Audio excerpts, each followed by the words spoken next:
Good afternoon, YouTube viewers and subscribers. 1983. What a great year for OS engines.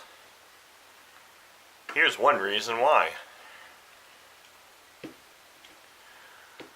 What I have here is an engine that was released in 1983, and it is an OS FS-120.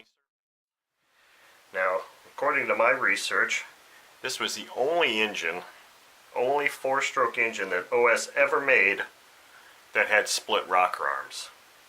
Now, while I was mentioning 1983 as an interesting year for OS engines, this engine was released, according to their website, in 1983.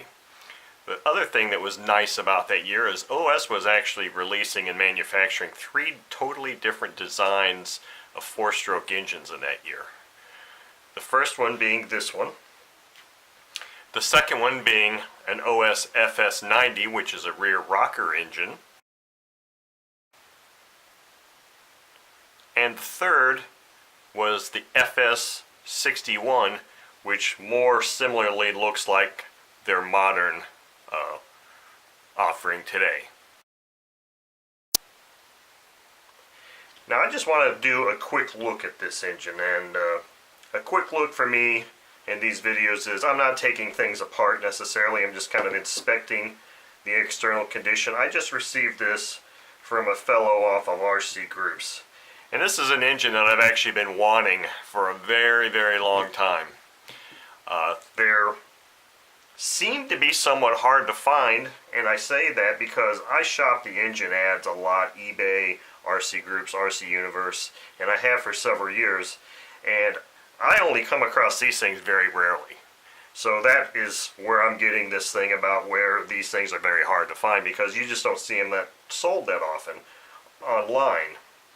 So the thing is, this was put out in 1983, and OS actually didn't release the FS-120 Surpass E until 1989.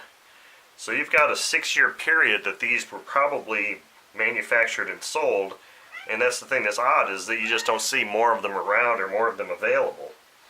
So, like I said, this one is very similar to a Sato in that it has a split rocker case, and it still has your standard OS cam gear drive in its standard location. It looks exactly the same. Now, so I was looking at this engine, and this exhaust, I'm not sure, this exhaust elbow is probably stock, but I'm not so sure this muffler or pressure adapter is a stock item. Now, this engine has incredible compression. And it's got some, oh yeah, baby, that's got some good compression. So, this is really going to be the preliminary to a box to the bench review, but I wanted to show the viewers this thing because you just don't see this engine very often. It looks to me that it has almost the exact same carb as the FS-90. It looks like, I was comparing this to my FS-90, it looks like the bore, the intake here is a little bit different. Other than that, the carb is nearly identical. And there are a couple things I have actually done to this engine. I did actually take the glow plug out because I wanted to try and look at the top of the piston. And let me see if I can bring it up here, top dead center. I have to shine my light down in there because it's really recessed in here. It's really kind of hard to see. Well, that's her top dead center there. I don't think you're going to be able to see in there. But anyway, it's not black. So that's a good thing. It's not black, so it may not be a super high runtime engine. This prop thrust drive washer won't just pull off, but I don't really see a whole lot of crusty stuff there. Now, I have done a couple things. I did take the glow plug out, as you just saw, and I did, because I was really excited about this engine, I did remove this cam cover because I wanted to look at inside there and see what it looked like. Now, the thing that was disturbing that I found was that this is a metric screw, and then you can visibly see that this is a different size screw. And unfortunately, a previous owner, I don't know if it was the person that sold it to me, a previous owner either lost the original screw or mistook an SAE screw for this, because this has been crammed in there, and this is under, unfortunately, a standard size screw, or an SAE thread screw that was forcibly screwed in there. So that kind of sucks. What I'm thinking of doing is, once I tear this engine down and cleaning up really good, I'm thinking about partially filling this hole with some JB Weld and letting it cure for about 10 to 12 hours, and then find another screw like this and just cut a slit in it to use as a tap, and re-tap this hole to be the proper size. That's what I'm thinking about doing, because I really don't like this, because this is an engine I'm going to keep, and even if it was an engine I was going to sell, I would want to try and keep it, or try and make it right. But that's what I'm thinking about doing. So anyway, I took this cover off. The timing gear in there looked dry. It looked good. The bearings were fine.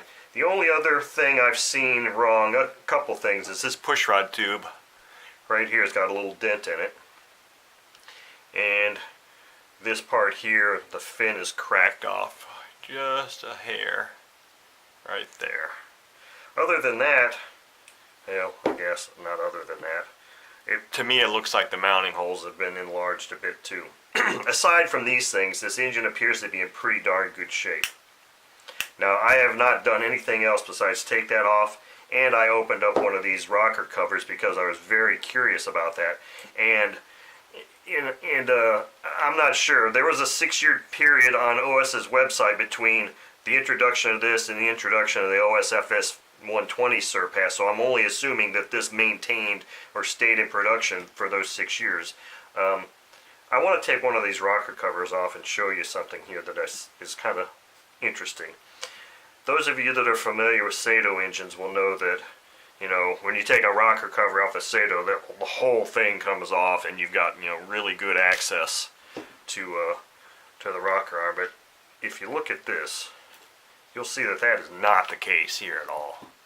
You see that rocker arm is completely buried inside this thing.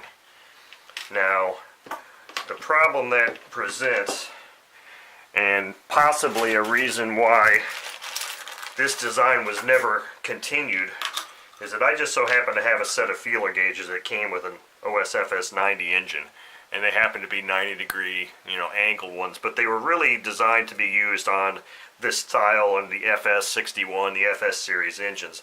But I mean, you can see what a pain this is going to be, because you can't even get a little wrench on that thing. You have to almost have a 90-degree angle little wrench to get on here. So I don't know if that was a tool that came with this engine, but this is an OS spanner wrench, or maybe this is a Sato one. But anyway, you couldn't use this because it's so recessed in there, it would just not be possible to grab that. So the other thing is, then you have to try and finagle your feeler gauge down in here and try and get it in beneath there. I mean, that's tough. Now this is the .05 feeler gauge, so it's not so hard to get in there, but you want to go as a no-go gauge with the .1, and it's a little bit tougher to try and get down in there. So I mean, setting the valves on this engine can be a real pain in the butt, because you have to get your feeler gauge in there, which on this little gauge it wouldn't be that hard to do, because I was able to pretty easily get that in there, and that concerns me that maybe the gap is higher than I want it to be right now.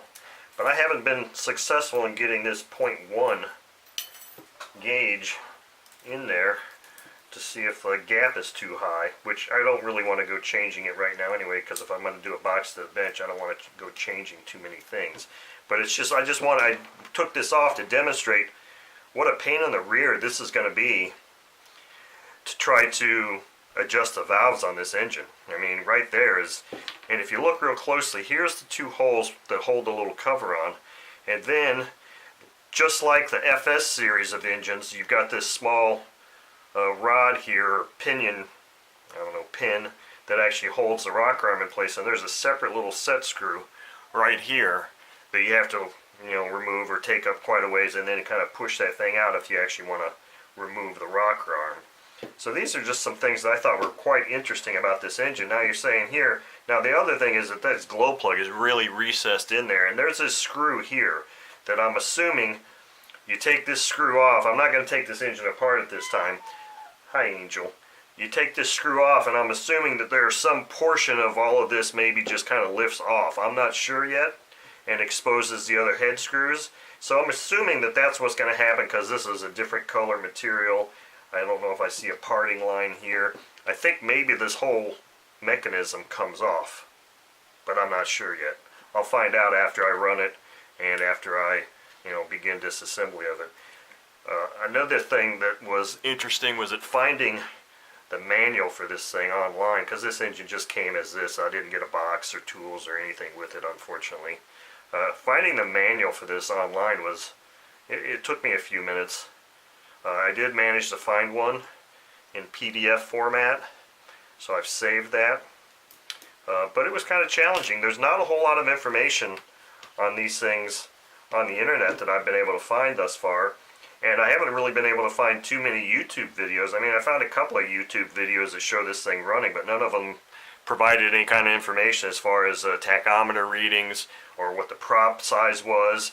There's a review, I think Clarence Lee did it, and it doesn't say the year on that review, but it was kind of a conglomerate review where it was a review with several other engines, so it wasn't just solely dedicated to this engine, unfortunately. So really that's the extent of the documentation I've been able to find on this, but I'm pretty excited about actually getting this thing because it's a pretty cool engine. So look for the next video will be of me running this thing, and from that point on then I'll be disassembling it and taking a look inside and see if bearings need to be replaced or anything like that. Now the other thing that's really kind of cool is you can still get pushrod tubes for this. I was able to find some pushrod tubes. This one is dent. I mean, it's not going to affect the operation of the unit, but if this is an engine that I'm going to keep long term, I'm probably going to replace those pushrod tubes. And any other spare parts that I can find for this engine, I'm probably going to grab while I can, so I can try to get this thing in tip-top condition. But anyway, that's just, I know I've been kind of long-winded here, but this is kind of a quick look inside this engine because it's really a pretty unique specimen, and I haven't seen too many of them around. So I just wanted to share this with the viewers and subscribers, so thank you.